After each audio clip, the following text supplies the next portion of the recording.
11년 전인 2011년에 그 여름에 신라 호텔에서 망고빙수라는 걸 대표 아이템으로 출시했습니다. 근데 당시 가격이 한 그릇에 38,000원이었다는데 올해는 이걸 83,000원으로 책정했다고 합니다. 뭐 빙수 한 그릇에 11년 전에 38,000원도 이거 미친 가격이었지만은 지금 이 8만 원짜리 빙수를 누가 사 먹겠나라는 생각, 뭐 저만 드는 건 아닐 것 같습니다. 그런데 홍사원의 경제쇼도 가끔 출연하는 3프로TV 이진우 기자 있지 않습니까? 이진우 기자가 페이스북에 이런 글을 올렸더라고요. 망고 가격이 올라서 망고빙수 가격이 올라가는 게 아닙니다. 그 가격에도 사 먹으려는 사람들이 줄지 않으니까 올리는 겁니다. 11년 전 처음 이 망고빙수가 출시될 때 가격도 미쳤다고 생각했지만 이 세상에 미친 가격이란 없습니다. 있다면 저런 가격에도 반응하는 미친 수요가 있을 뿐입니다. 라면서 이거 빙수 얘기지 집값 얘기하는 거 아니다라고 첨언을 달았더라고요. 뭐 제가 보기에는 앞만 봐도 집값 얘기로 들립니다. 그리고 KBS 김원장 기자 있지 않습니까? 김원장 기자가 또 이런 댓글을 달았습니다. 저 강력한 구매력을 가진 계층을 수많은 서민들이 늘 걱정해주는 따뜻하고 정이 넘치는 우리 사회라고 말이죠. 네, 경제와 정의를 다잡는 홍반장, 저는 KBS 기자 홍사원입니다. 홍사원의 경제쇼 출발하겠습니다. 유튜브 오늘도 함께 갑시다.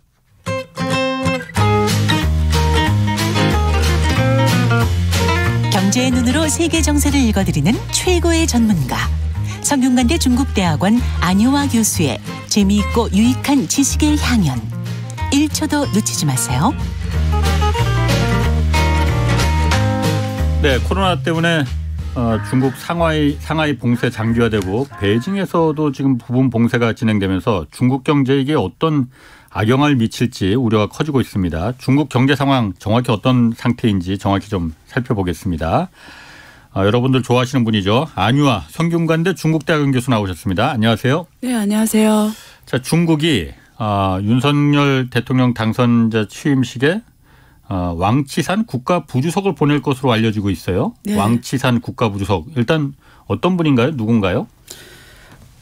일단 왕치산이란 분은 중국에서 한마디로 말하면 네. 과거 중국 지금 시진핑이 2기를 했잖아요. 예. 그래서 1기 2012년에 시진핑 정부가 시진핑이 공산당 서기로 당선이 됐고 이듬해 예. 2013년 양회에서 국가주석이 됐고요. 예.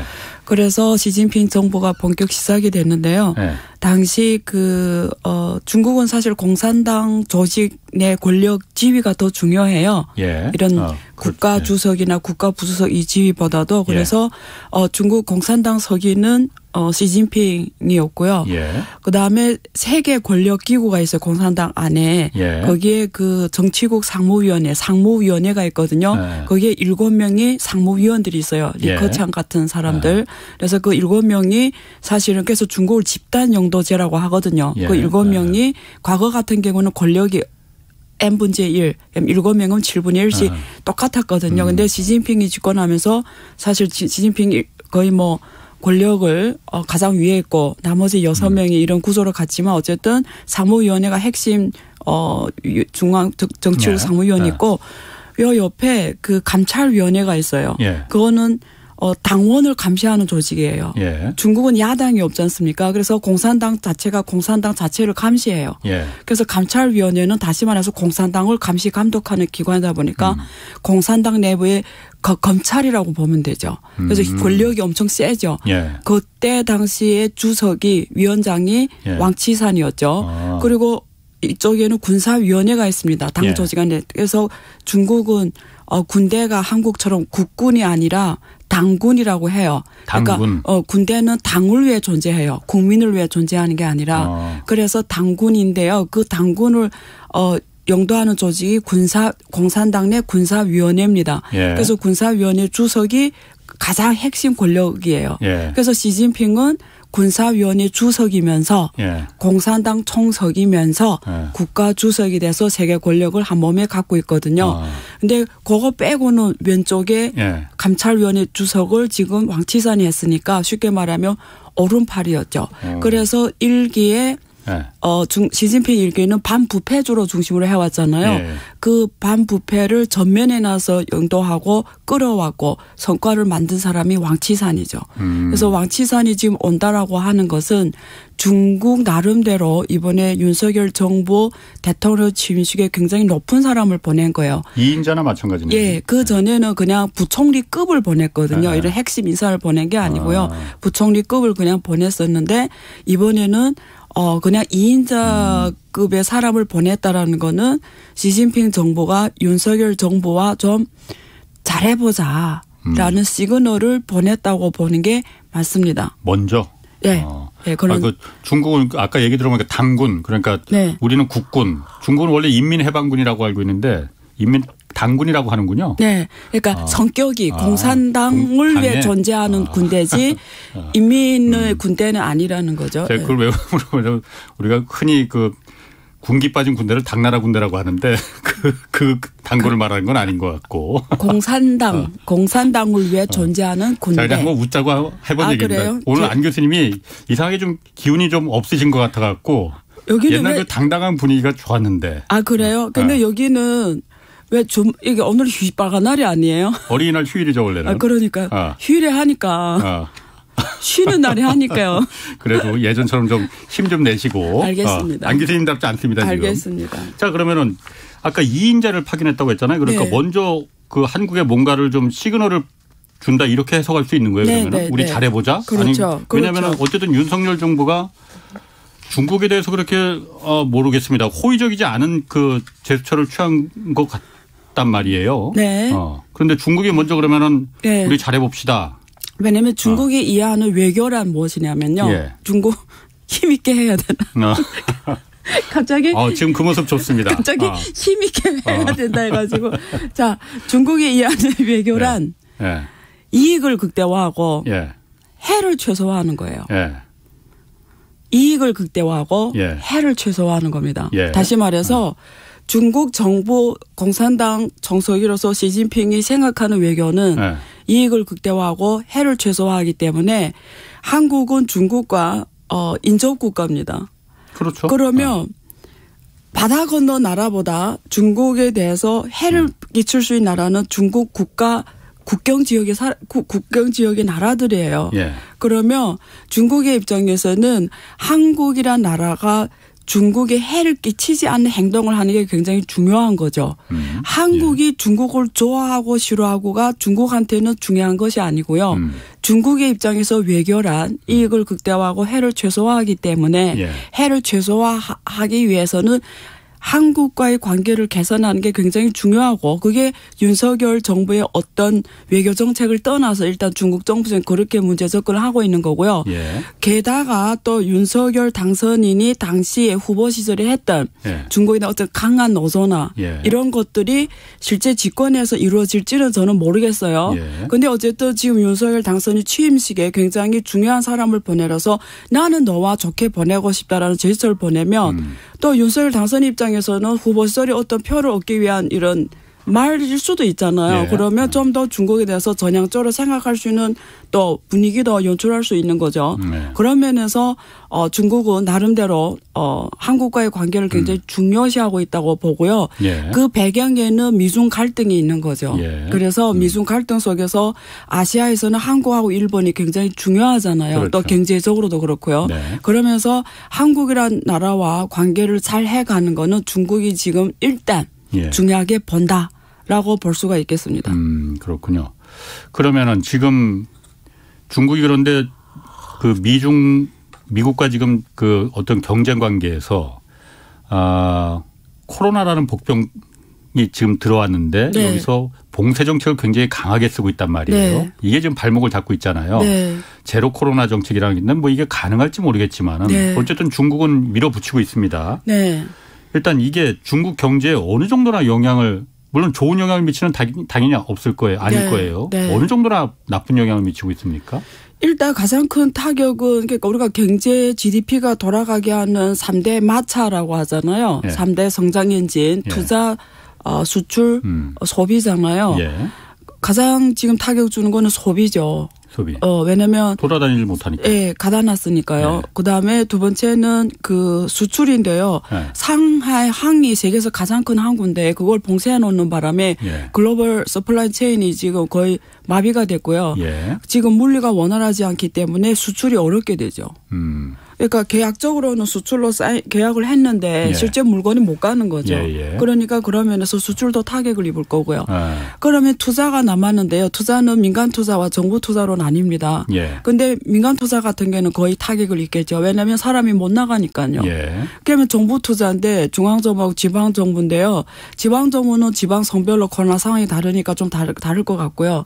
중앙정부 같은 경우에는 뭐 자기네 의지대로 추진할 수는 있겠지만 어쨌든 지금 GDP 3대 성장 엔진의 수출하고 소비는 절대적 타격을 받았고요. 투자도 민간 투자는 절대적 타격을 받았고요. 여기에 또 외국 기업이 투자도 있습니다. 외국 기업이 500대 기업이 다 중국에 들어가서 중국을 생산 공장으로서 주로 투자 활동을 해왔는데요. 지금 이게 공급망이 무너지면서 물류가 어려워지고 하니까 외자도 지금 철수를 생각할 정도로 심각하거든요. 그렇기 때문에 중국 경제에 미치는 영향은 치명적인 거죠.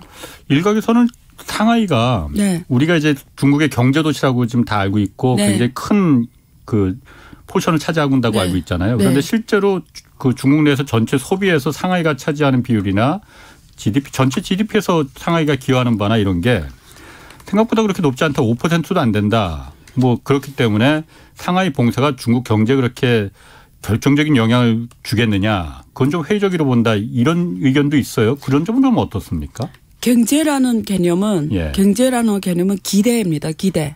그래서 우리가 여기서 경제학 전공하는 분들은 아시겠지만 우리가 항상 그 경제 우리가 이론적으로 연구할 때 앞에 E가 붙거든요. E, expected, 기대. 경제는 기대입니다. 경제는 기대고 신용이하고 신뢰입니다. 이거는 신용과 신뢰하고 기대가 무너지는 일이에요. 첫째. 두 번째는 상하이 자체로는 중국 GDP에서 차지하는 비중하고 소비가 차지하는 비중 한계가 있을 수밖에 없어요. 그렇죠. 워낙 큰 나라니까. 그 데이터는 그걸 가지고 영향이 잤다라는 거는 말이 안 되는 게 사실은 상하이하고 거기서 어느 견인 효과가 그 주변에 서주, 절강성 이 지역이거든요. 거기까지 하면은 연해 지역 전반이거든요, 사실은. 그러면 연해 지역하고 북경 중심의 이쪽 그 산 가기 요짝까지는 전체 동부연해 지역이 중국 GDP에서 차지하는 비중이 50%입니다. 50% 절반이 거기서 만들어져요. 그리고 상하이 쪽은 쉽게 말하면 중국의 금융, 경제 그리고 미래 산업의 가장 허브 지역이에요. 그래서 하이테크 쪽이 다 거기 심천, 상해 이쪽이거든요. 그렇죠. 그러니까 그쪽에 주로 외자들이 또 많이 들어가 있어요. 그러니까 거기서 오는 신용과 신뢰 타격, 기대치 이런 것들은 숫자로 계산할 수 있는 게 아니죠. 그렇구나. 특히 물류.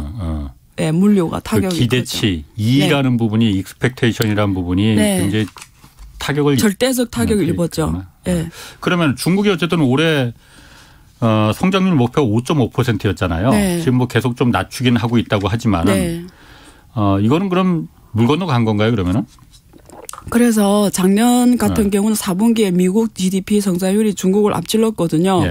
그래서 시진핑이 뭐 지금 블룸버그에 나간 뉴스 보면은 시진핑이 내부 회의를 열어서 올해는 어떻게라도 GDP 성장률이 미국을 초월해야 된다라는 뭐 이런 내부 지시를 내렸다고 해요.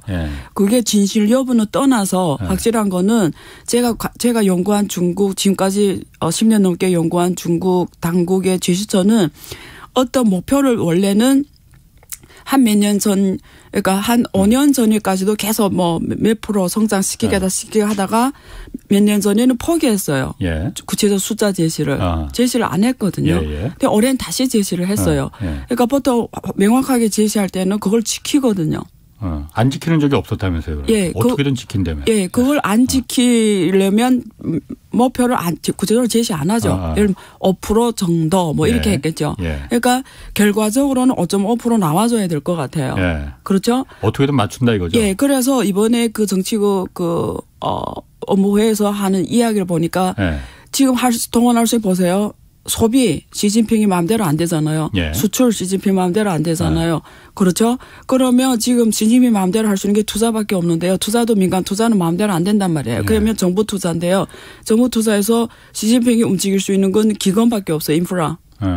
그래서 인프라를 대대적으로 해라 이렇게 나왔어요. 그런데 예. 재밌는 표현은 차오첸, 지젠.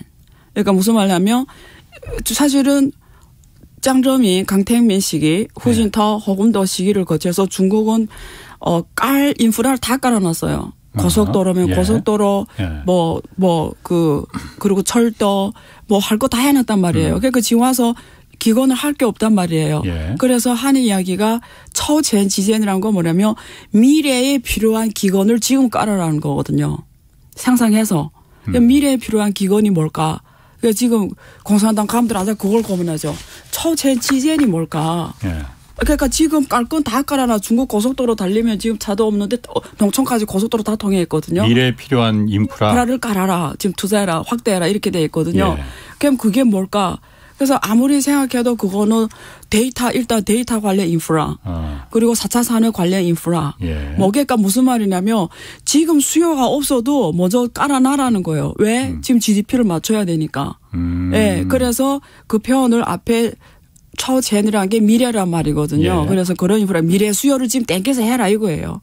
또 지금 수요에 있다는 건 중요하지가 않고 예. 일단 해라. 왜? 5.5%를 맞춰야 되니까. 그래서 그런 방향으로 지금 문제 풀이를 하고 있다고 그렇게 말한 거 봐서 그렇게 하려고 하고 있고요. 중국은 정부의 그 부채를 보면 지방정부는 부채가 많습니다. 예. 근데 중앙정부는 공간이 있어요. 지금 중국에서 레버리지를 일으킬 수 있는 유일한 경제 주체가 중앙정부밖에 없어요. 지금 우리가 경제 주체라 하면은 중앙정부, 지방정부, 기업, 가계거든요. 예. 근데 기업과 가계는 이미 부채율이 거의 맥심으로 가버렸어요. 레버리지를 이제는 일으키기 힘듭니다. 공간이. 예. 지방정부도 이제는 펀치 게임을 해요. 새로운 이자를 갚으면서 새로운 빚으로 또 이자를 갚으면서 예. 가거든요. 그럼 중앙정부밖에 지금 공간이 없어서 중앙정부가 올해 지금 투자 확대를 통해서 GDP를 맞춰보겠다고 하는데 예. 저는 개인적으로는 부정적으로 보는 거죠.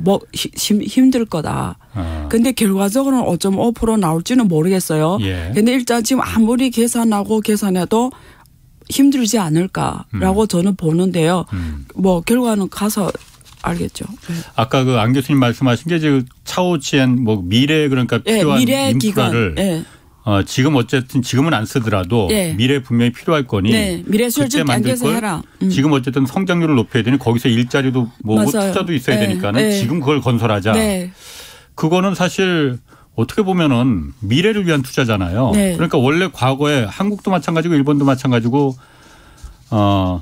성장률 높이기 위해서 네. 쓸데없는 데 돈 많이 썼거든요. 네. 인프라. 네. 산골에다 맞습니다. 도로 네. 깔고 맞습니다.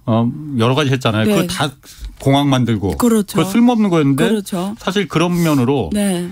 지금은 쓸모없지만은 미래에 쓸모가 있을 거를 미리 데이터나 아까 말한 그 4차 산업 관련된 네. 그런 인프라를 갖다가 구축하라는 거는 언뜻 듣기에 굉장히 바람직한 방향인데 그렇게 생각이 드는데요. 근데 수요가 없으면 어떻게 될까요? 그러니까 당장은 없겠죠. 네. 근데 어쨌든 성장을 위해서 지금 중국이 그러니까 그 정도의 투자를 할 만한 여유가 없다면 모르겠는데 여유가 있다면은 그러니까 단기 GDP를 벗어나기 위해서 그렇게 하겠다라고 하는데 예. 봐야죠. 예. 근데 방안이 그거밖에 없습니다. 선택 그렇군요. 방안이. 네. 그거는 한번 좀 보고 네. 그 얘기도 좀 재밌긴 한데 나중에 한번 그 얘기는 저희가 좀 네. 한번 다시 한번 좀 네. 얘기를 하기로 하고 네. 제로 코로나 정책이라는 게 어쨌든 중국이 계속 고집하고 있잖아요. 네. 네. 이게 아까도 말했지만 이게 가능할까 싶은데 그리고 네. 이게 언제까지 제로 코로나가 이러다가 진짜 사람 다 말려죽는 네. 게 더 빠르지. 네. 이렇게 고집하는 이유가 뭡니까? 그래서 사람들이 사실 되게 헷갈려 하잖아요. 네. 일단 오늘도 보니까 베이징에서 50명 정도 네. 확진자가 나왔다는 거예요. 맞아요. 그러니까 우리하고 비교하면 사실 아무것도 아니에요. 14억 인구에 그러니까. 그리고 또 북경도 사실 2천만 네. 넘는 인구에 50명이란 건 아무것도 아닌데요. 네. 근데 어쨌든 그러니까 그 수가 중요하지 않다라는 거죠. 네. 한 명도 없앤다는 거잖아요. 근데 우리가 누가 봐도 오미크론 하에서는 불가능하다는 걸 안단 말이에요. 네. 그리고 그 중국에서 사실 중국 당국이 무슨 생각하냐가 되게 중요하겠죠. 의사결정권자가 되게. 근데 뭐 지금 사실 여기서 제가 처음으로 말씀드리는 건데 확실하게 말씀드릴 수 있는 건 중국 당국도 알아요. 제로 코로나가 안 된다는 걸. 그럼 당연히 알겠죠. 네, 확실히 알고 있고요. 그리고 서방 국가를 포함해서 인접국 한국도 포함해서 지금 대만도 이제는 거의 위드 코로나 이런 정책으로 간단 말이에요. 그것도 알아요. 그러니까 위중증 중환자 관리만 하는 식으로 가야지. 예, 그래서 맞아요. 그래서 내부에서 인식은 뭐냐면 이건 중국 국민들한테 알려진 건 아니고요. 그 내부에서 생각은 지금 뭐냐면 첫째 제로 코로나가 불가능하다는 걸 알고 있고요. 자, 그럼 다른 나라처럼 풀어야 되잖아요. 근데 풀기 위한 조건에 대한 인식이 뭐냐면 그런 거예요.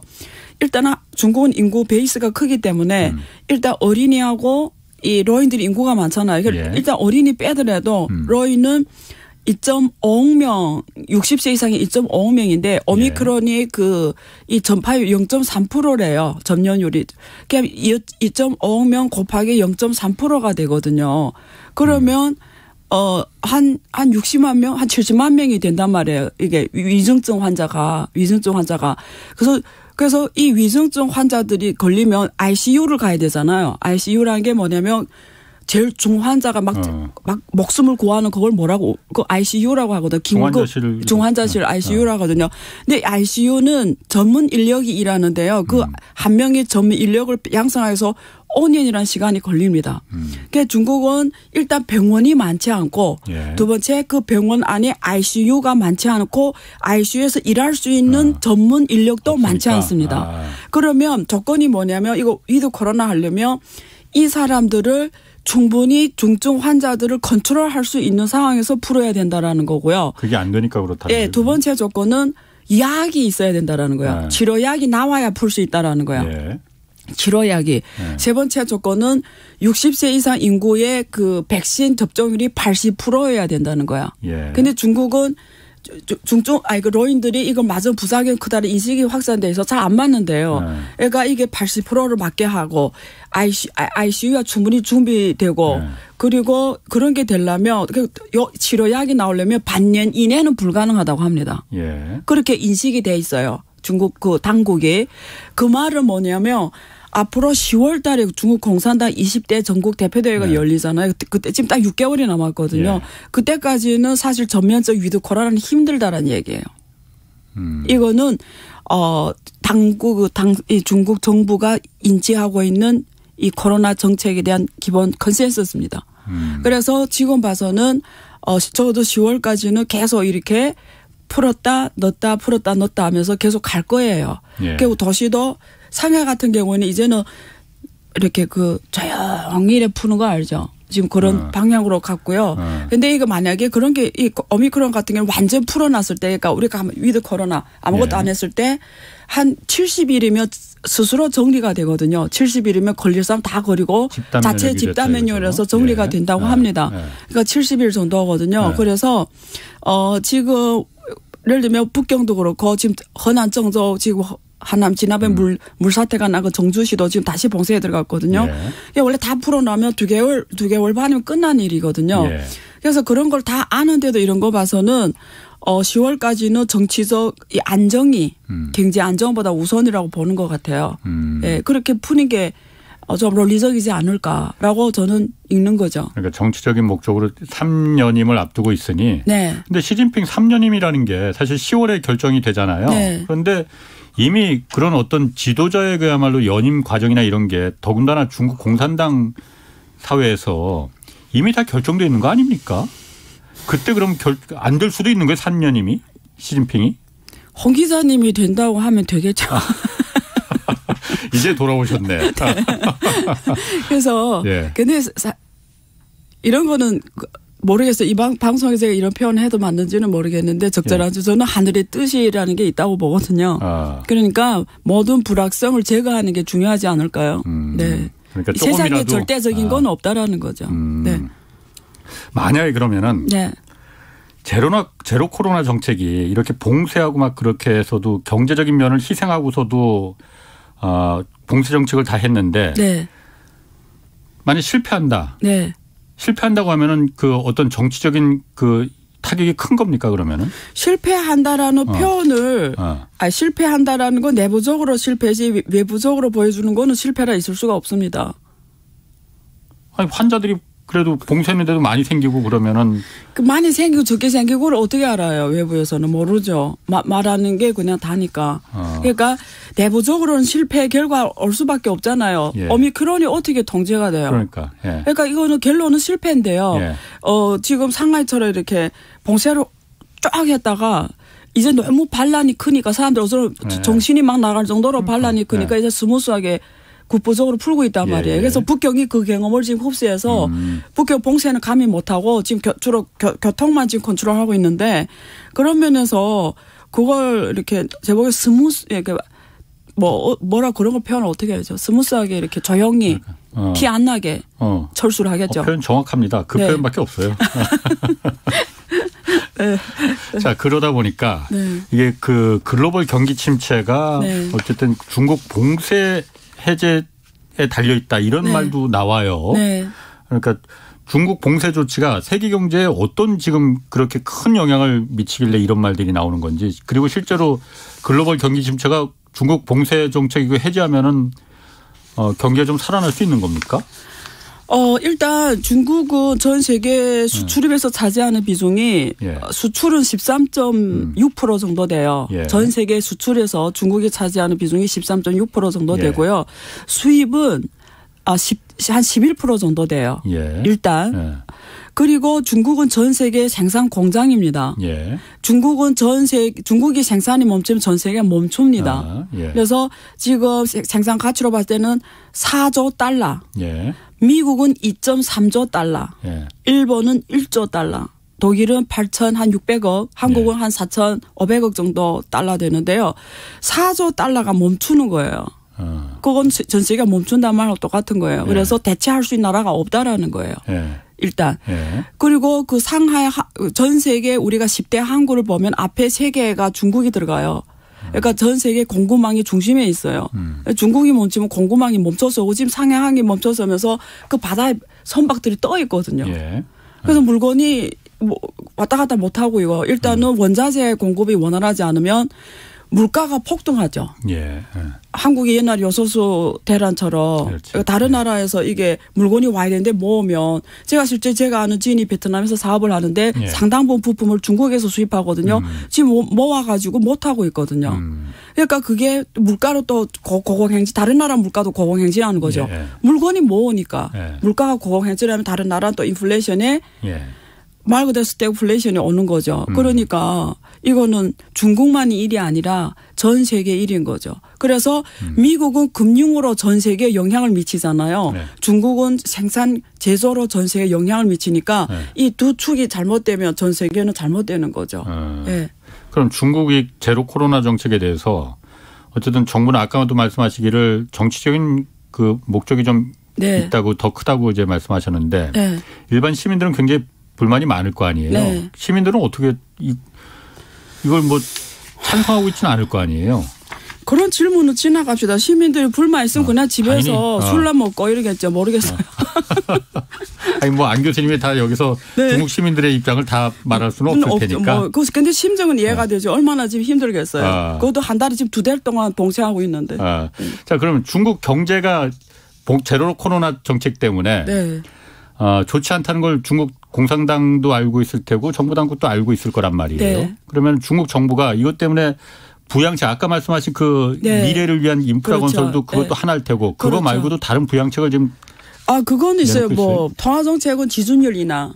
지준율 인하를 통해서 금리 미국하고 달리 미국은 금리를 올리고 있는데 중국은 금리를 내려가 있고 그 통화를 풀고 있잖아요. 그런 것도 있고요. 또 기업들에 대해서 세금 면제. 이런 법인세라든가 여러 가지 그 세금 면제 정책을 취하고 있고 그리고 그 지금 위안화 같은 경우에는 지금 경제가 들다 보니까 절하 압력을 받잖아요. 위안화가 그러니까 외화 지준율을 인하시켜서 달러 가격을 떨어뜨리고 위안화 가격을 올리려고 환율 보호하려고 하는 거죠. 외화 지준율이라는 건 그러니까 은행에서 외화를 달러 일정 부분 지급 준비율이 원래 9%였거든요. 그러면 100달러 외화가 들어오면 대출할 수 있는 게 91달러였는데 지금 8% 낮췄어요. 그럼 92달러 대출할 수 있는 거죠. 그러면 이런 식으로 달러를 푸는 거죠. 예, 그래서 위안화 환율을 지금 위안화를 절상시키려고 하는 거죠. 보호하려고 하는 거죠. 그런 조치를 취하고 있고요. 통화 정책은 완화 정책이고 재정 정책은 아까 인프라 중심으로 확대 정책을 취하고 있고요. 예, 그런 걸로 지금 결국 자본시장 확대, 개방 확대 이런 걸 통해서 외자가 지금 철수하지 말고 더 들어오라라는 식으로 개방을 확대하고 있고요. 뭐 이런 정책을 취하고 있는 거죠. 그 아까 위안화 얘기도 하셨지만은 그 환율 움직임도 좀 봐야 돼요. 그러니까 위안화. 그러니까 달러가 워낙 전 세계 지금 자본을 다 빨아들이고 있다 보니까 뭐 한국도 그렇고 일본은 더 심하고 하여튼 통화 가치가 계속 다른 나라 화폐 가치가 통화 가치가 계속 떨어지잖아요. 그런데 위안화만큼은 얼마 전까지도 계속 거기에 꿋꿋이 버텼었단 말이에요. 위안화 가치는 떨어지지 않았었거든요. 그런데 맞습니다. 요즘 계속 떨어지잖아요. 아까 말씀하신 대로 외화 지준율도 좀 낮추고 그러는데도 떨어진단 말이에요. 맞습니다. 이거는 이유가 뭡니까?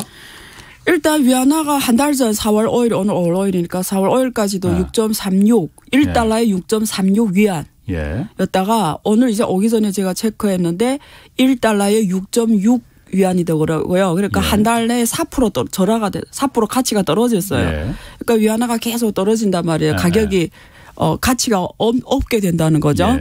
그 너무나 당연한 거죠. 첫째.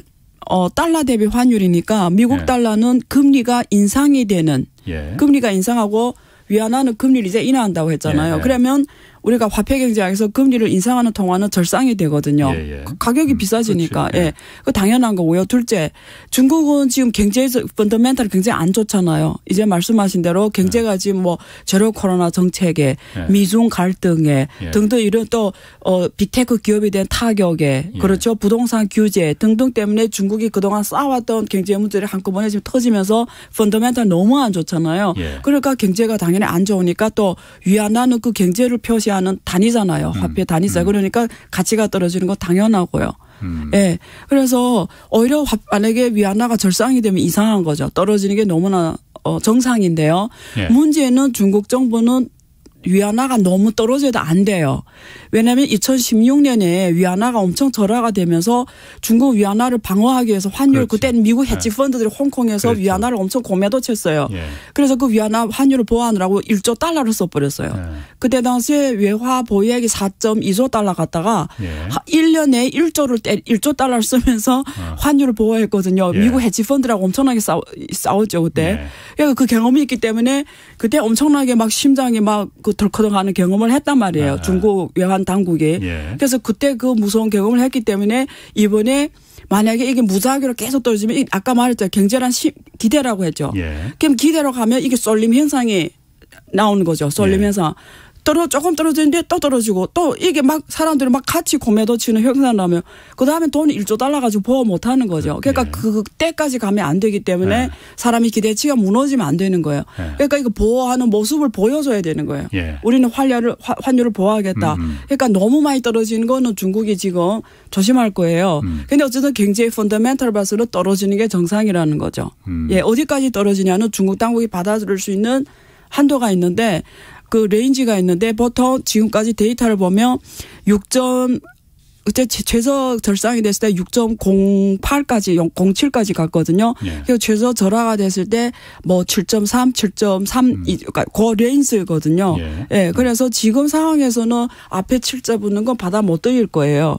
그래서 어쨌든 그 관리는 그래서 관리 변동 환율제라고도 하는데요. 관리를 지금 면밀하게 하고 있겠죠. 2016년도에 그러면 그 헤지 펀드들이 들어왔을 때 그때 중국이 하여튼 그 환율 방에 굉장히 그때 뭐 발작이라고 뭐 그 표현도 있었고 그랬었어요. 그때 그러면 방어에 성공했었습니까? 실패했었습니까? 성공했죠. 그 돈 1조 달러 써버려서 미국 헤지 펀드 돈 엄청 잃었죠. 그때는 그러니까 성공했군요. 뭐 이런 애들이. 그러면 지금 이렇게 그 위안화 가치가 하락하는 게 전반적으로 중국 경제에서 봤을 때는 얻는 게 더 많습니까? 잃는 게 더 많습니까? 일단 그 수출 기업들은 이제 한 달 사이에 4% 절하가 됐으니까 이익이겠죠. 물건이 4% 싸졌으니까요. 수출이 더 잘 되는데 수입 기업들은 4%라는 건 그래야 바로 뭐 거의 뭐 죽음이죠. 예. 돈 그냥 하루 사이에 제가 아는 그 기업은 하루 사이에 환율을 지금 해지를 안 해냈기 때문에 수입 코스트가 하루 사이에 400만 위안이니까 원화로 한 8억 하루 사이에 8억이 손실이죠. 그냥 바로. 그러니까 수입 기업들은 완전 그런 거죠. 완전 뭐. 그럼 전체적으로 봤을 때는 그러면은 그 중국은 일단 그 수출 주도형 국가니까 평가 절하가 유리하겠지만 아까 말씀드렸잖아요. 만약 지금 정상 상황이면 경제가 정상 상황이면 베네핏이 클 수도 있어요. 그런데 지금 물리가 정지가 됐잖아요. 그러니까 수출이 더 안 늘어난 상황에서 절하가 되면 수입은 근데 해야 돼요. 먹고 살아야 되니까. 그러니까 수입 코스트가 올라가니까 지금은 손실이 더 크죠. 수출이 지금 어려운 상황에서 여기는 스톱. 근데 수입은 해야 되잖아요. 원료나 이런 게 돌아가야 되니까. 그거 계속 해야 되니까 오히려 수입 코스트만 늘어나고 손실이 더 크죠. 그럼 중국 같은 경우에는 그렇게 수입 코스트가 그 커지면은 그걸 다시 재가공해서 뭐 다른 대기업에 납품을 한다거나 아니면 직접 소비재로 팔 때 그 가격 전가를 충분히 반영을 못합니까? 할 수 있는 게 있고 할 수 없는 게 있는데 소비 쪽은 전가가 가능하겠지만 이런 그 기초 원자재 그리고 기본 에너지 가격 이런 건 다 정부가 정한 가격이 있고 상한폭 변동을 제한 안 했거든요. 그런 전기라든가 이런 석유, 오일 이런 거는. 그래서 그런 건 전가가 어렵죠. 그런 기업들은 그러면 좀 죽을 맛이겠네요. 그러면. 지금 엄청 정말 힘든 상황이죠. 그럼 중국 당국은 아까 그 외화 지준율 인하도 하긴 했지만은 위안화 가치 하락을 막기 위해서 어떤 조치를 안 합니까? 그러면 이제 한계 외화 지준율 인하도 있고요. 외환시장에 간섭을 하겠죠. 들어가서 달러를 내던지고 위안화를 걷어들이겠죠. 결국 근데 위안화를 만약에 환율 보호하려면 위안화도 금리를 올려주는 방식이 있을 텐데 그건 중국 경제 지금 상황상 어렵잖아요. 그러니까 가격은 우리가 금리라는 게 통화의 가격이에요. 그래서 지금 할 수 있는 건 가격은 움직이지 못하고 주로 양을 조절하는 거죠. 양. 통화 정책 양을. 그래서 양을 조절하는 게 주로 달러는 던지고 위안화를 뭐 걷어들였다 팔았다 해야 되겠죠. 근데 달러를 너무 많이 던질 수는 없어요. 지금 3조 2천억 달러밖에 없는데 거기에 한 2조 달러가 외화 부채거든요. 그러니까 움직일 수 없는 돈들이에요. 그러니까 줘야 되는 돈들. 줘야 돼? 외화 보유고 중에서 한 2조 달러는 3조 2조 달러는 단기 부채든 장기 부채든 혹은 배당으로 나가야 되는 돈들이 있잖아요. 이런 그러니까 중국이 쓸 수 없는 돈들이에요. 한 1조 정도 쓸 수 있는데 그걸로 버티기에는 한계가 오겠죠. 그리고 지금 또 수출이 나쁘잖아요. 그래서 그게 또 수출에 돼야 돈이 들어오는데 달러가 그러니까 지금 상황에서 마음대로 놓고 막 시장 간섭을 시장 조작 할 수가 없죠. 그 IMF 그 수석 부총재가 기타 고니파트 코피나트 이분이 중국 위안화가 국제화되기를 바란다면 자본시장 이거 개방하고 위안화의 완전한 교환성을 실현해야 한다 이렇게 얘기했다고 해요. 위안화를 국제화하려면 중국 자본시장 개방해야 한다. 중국이 개방을 하기 싫어서 안 하는 게 아니고 무서워서 안 하는 거잖아요. 어떻게 봅니까? 어떻게 생각하십니까? 이 부분에 대해서는? 사실은 그러니까 중국이 2008년에 미국 글로벌 금융위기 터지면서 당시에 갖고 있던 외환 보유액이 70-80%가 달러 국채를 갖고 있다가 미국에서 돈을 찍어내면서 그 달러 국채가 다 종이짝이 되는 경험을 했단 말이죠. 그래서 그때 당시 2009년에 위안화 국제화를 정식으로 공식 하겠다. 이러면서 사실상 본격적 위안화 국제화 절차에 들어갔습니다. 그래서 2014년에 SDR 통화로 편입까지 됐거든요. SDR 통화라는 건 국제 통화고요. IMF에서 지정한 그 통화 포트폴리오가 있어요. 그래서 그게 달러, 그다음에 유로화, 그리고 위안화, 엔화, 그리고 파운드 이렇게 있단 말이죠. 그래서 거기에 중국 위안화 한 10.92% 정도 편입이 되면서 명실상부한 국제 통화가 됐습니다. 그래서 위안화가 사실은 국제화가 된다는 말은 뭐냐면 무역 결제에서 위안화를 쓴다라는 얘기고요. 예. 결제에서. 예. 그다음에 투자 통화로서 위안화를 가지고 투자한다라는 거예요. 그리고 해외에 투자할 때 네. 지금 다 달러를 하잖아요. 예. FDI를 할 때 그때 위안화로 직접 한다. 위안화 투자 통화로 역할하고 세 번째 리저브 통화, 보유 통화가 돼야 돼요. 예. 그러면 한국은행 이런 각 국가의 중앙은행에서 외환보유고를 그 자산을 갖고 있을 때 위안화도 갖고 있다란 말이거든요. 예. 그래서 그게 보유통화 역할입니다. 근데 예. 지금 위안화 국제화 정도를 보면은 달러 결제에서는 지금 최근의 데이터가 올해 2월까지 데이터예요. 예. 지금 국제은행 간 통신협회 스위프트 통계에 따르면 예. 현재 위안화가 달러 국제 결제 차지하는 비중이 3.2%로서 엔화를 초월했습니다. 예. 엔화가 2.79%거든요. 예. 위안화는 3.2%. 이건 어마어마한 뜻이 있어요. 달러화는 지금 39.92%. 옛날에 달러화가 50% 넘었었어요. 국제무역결제차지. 그래서 지금 39.92%. 유로화가 36.56%거든요. 세 번째가 파운드입니다. 6.3%. 위안화가 3.2%. 근데 엔화로 초월했다는 게 중요해요. 엔화는 일본 통화로서 국제 통화된 지 오래가 됐고요. 일본은 자본시장 개방이 된 나라입니다. 그런데 그걸 지금 위안화가 자본시장 개방도 안 하고 3.2%라는 거는 이게 제시하는 바가 되게 커요. 그 이번에 그 러시아 우크라이나 전쟁 때문에 사실 지금 루블화가 결제가 어려워지면서 또 달러 결제도 어려워졌잖아요. 스위프트에서 배척당했으니까. 그래서 위안화 결제가 더 커지고요. 그런 면에서 지금 결제 쪽은 비중이 계속 확대되어 왔습니다. 그런데 문제는 뭐냐면 예를 들면 우리 황 기자님이 한국 사람이잖아요. 기업을 한다고 가정하고 저는 중국 사람이고 중국 물건을 저한테 물건 팔았어요. 그럼 제가 위안화를 결제해 줬어요. 그럼 황 기자님이 지금 위안화를 갖고 있어요. 근데 달러 같은 경우에는 달러를 갖고 있으면 그거는 뭐 가서 달러 채권을 사도 되고 미국의 자본시장에서 할 게 많은데 지금 위안화를 갖고 있으면 적어도 한국 국내에서는 할 게 없잖아요. 그럼 미국 가서도 위안화가 할 게 있는 게 없잖아요. 그럼 황 기자님 입장에서 달러를 갖고 있으면 코스트가 너무 큰 거죠. 그냥 종이 조각으로 갖고 있어야 되니까. 그 말은 뭐냐면 한 통화가 국제화 통화되려면 운영할 수 있는 자본시장이 있어야 되는 거예요. 위안화를 갖고 있으면 위험이 너무 크다. 그렇죠. 그러면 황 기자님 같은 분들이 위안화를 운영하게 하려면 중국 정부는 중국 자본시장을 열어놔야 되는 거죠. 중국 채권시장하고 중국 주시장 열어놔야 되죠. 그러면 황 기자님은 그 갖고 있는 위안화를 갖고 중국에 와서 중국 주식을 사든지 중국 채권을 국채를 사든지 하면 그걸 운영할 수 있는 거죠. 그러면 중국 국채 수익률은 미국보다 훨씬 높거든요. 그러면 또 베네핏이 있으니까 할 수도 있는데 문제는 중국 자본시장 닫아놓은 거예요. 못 들어오는 거죠. 그러니까 기업들은 갖고 있는데 못 들어오게 해. 그 위안화 국제화가 어떻게 돼요? 와서 마음대로 운영해가게 문 열어줘야 되는데. 그러니까 이게 안 맞다라는 거죠. 그러니까 말은 위안화 국제화인데 자본시장을 안 열어놨단 말이죠. 그럼 해외에 나간 위안화가 들어오기 힘들면 사람들 점점 결제하려는 의욕이 약해지겠죠. 그럼 국제화가 안 되겠죠. 그럼 중국 당국이 머리 둔하지도 않은데 왜 그랬을까요? 그게 지금 퀘스천인 거죠. 제 보기에는 중국 당국은 결국 외국 기관 투자들 무서운 게 아니라 국내가 무서운 거죠.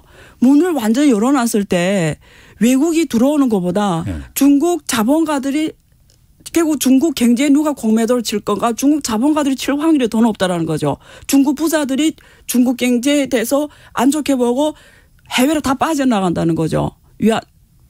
뜻이 전달이 됐죠. 그게 그럼 외국 그 헤지 펀드들을 무서워하는 게 아니고 중국 내 국내 자본가들을 무서워하죠. 다 문을 마음대로 왔다 갔다 하게 하면 중국 자본가들은 자녀도 다 미국에서 공부한단 말이에요. 결국 국내가 지금 저렇게 막 제로 코로나하고 막 저러잖아요. 막 지금까지 했던 행태를 보면 자본가들이 중국 국내에서 계속 있으려고 하겠습니까? 그럼 갖고 있는 자산을 다 팔고 중국 본토 위안화 자산 다 팔고 판 돈으로 해외에 가서 달러를 대환해서 해외에 가서 유럽에 가 자산 사고 미국과 채권 사고 하겠죠. 그러면 우르르 다 나가면 중국 국내는 어떻게 하죠? 자본이 없어지는 거죠. 그러니까 사실 중국 당국이 무서워하는 거는 그것이 무서운 거니까 이걸 풀어야 되는 걸 알면서도 못 푸는 거죠. 자본시장을 못 여는 거죠. 그게 공산당이 막강한 권력을 갖고 있는데 그 통제가 안 되나요, 그러면? 문을 마음대로 열어놨다는 거는 모니터링 안 한다는 거예요. 그냥 기록만 한다는 건데 이게 지금은 어떻게 되어 있냐면 돈이 나가려면 외환관리당국 신청을 해야 돼요. 예. 자, 우리는 배당으로 이만큼 돈을 해외다 달러로 나가야 됩니다. 그럼 거기서 보고 다 서류를 맞춰보고 내내 들어올 때 한 번쯤 들어왔네. 지금쯤 배당할 때 됐네. 뭐 거짓이 없네. 땅 받고 나가 이렇게 나가는데 문 열었다는 거는 내가 필요할 때 필요한 시기에 마음대로 들어갔다 하는데 누구도 모니터를 하는데 어떻게 컨트롤해요. 컨트롤할 게면 개방해서 뭐예요. 개방한다는 개념이 아니죠. 그거는. 그럼 그게 무서워서 자본시장을 금융시장을 개방을 못한다면은 네. 영원히 그럼 개방 못하는. 그래서 저는 기회를 잃었다고 보는 거죠. 사실 중국은 언제 개방했어야 되냐면 네. 2015년에 개방했어야 되거든요. 15년 이전에. 왜 그러냐면 네. 그때 중국이 정말 좋았어요. 네. 저도 해외 나가 공부한 유학생이잖아요. 네. 사실 초창기 유학생은 중국을 돌아가려고 하지 않았어요. 네.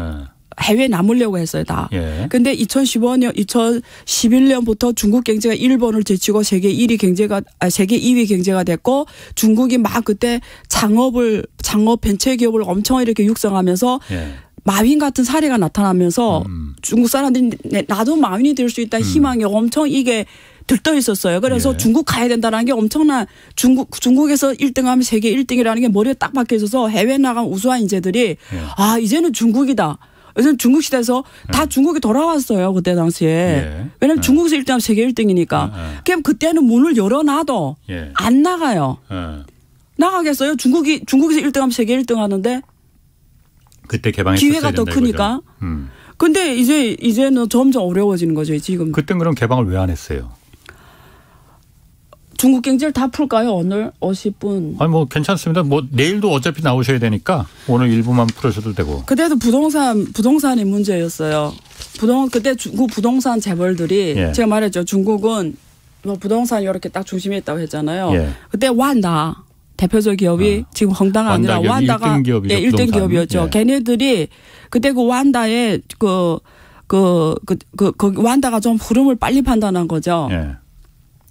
위안화 자산만 갖고 있는 건 위험해. 이렇게 판단했겠죠.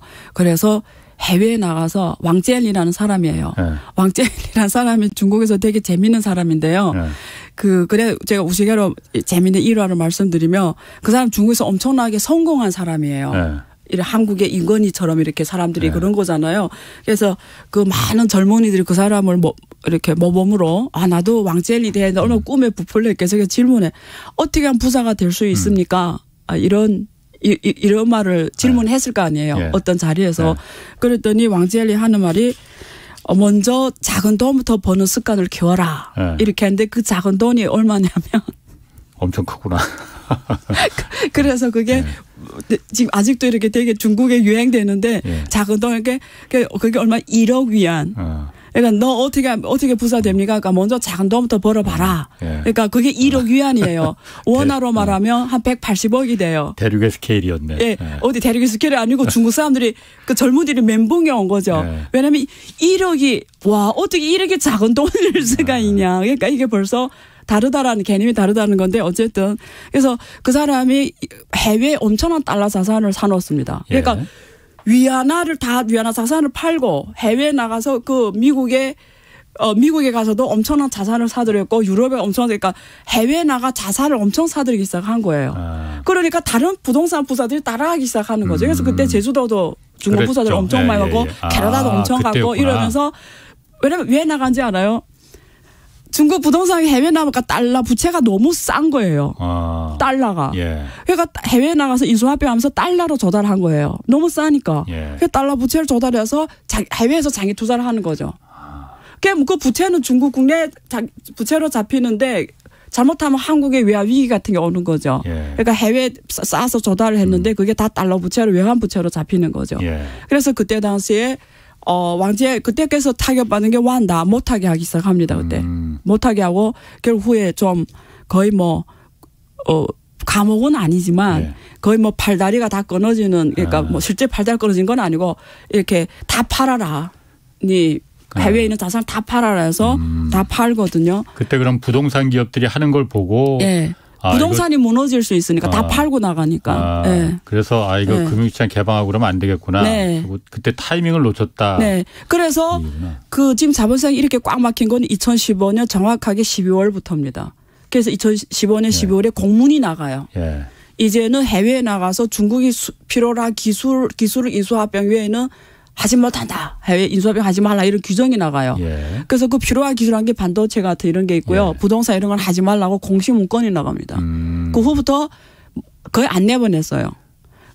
그래서 제가 기억에 제가 사회이사로 있었던 중국 기업이 한국 와서 기업을 하나 인수했는데 상장 기업을 인수했어요. 근데 그게 돈이 못 나올 뻔했어요. 세 번째 외환관리국에서 안 나줘가지고 그게 2016년 4월이었거든요. 그래서 그때 정확하게 2015년 12월에 자본시장 꽉 막기 시작했어요. 그래서 지금까지 안 풀렸습니다. 그래서 중국이 하여튼 그래서 그런 부분 때문에 저는 여태까지 중국이 자본시장 개방을 금융시장 개방하면은 외국 해치펀드들이 공격해서 사실 좀 역사가 오래되지 않았습니까? 자본시장 역사. 그것 때문에 무너질까 봐 겁나서 그러는 건지 알았는데 그게 아니고 오히려 중국 내 자본들이 빠져나갈까 봐. 그 부분도 리스크지만 그거는 한계가 있고요. 알겠습니다. 내일 계속 나오셔야 되니까 내일 이어서 하시죠. 뭐. 자, 오늘 여기까지 하겠습니다. 지금까지 경제와 정의를 다잡는 홍사훈의 경제쇼였습니다. K 드라마 And the Oscar goes to Parasite. K 무비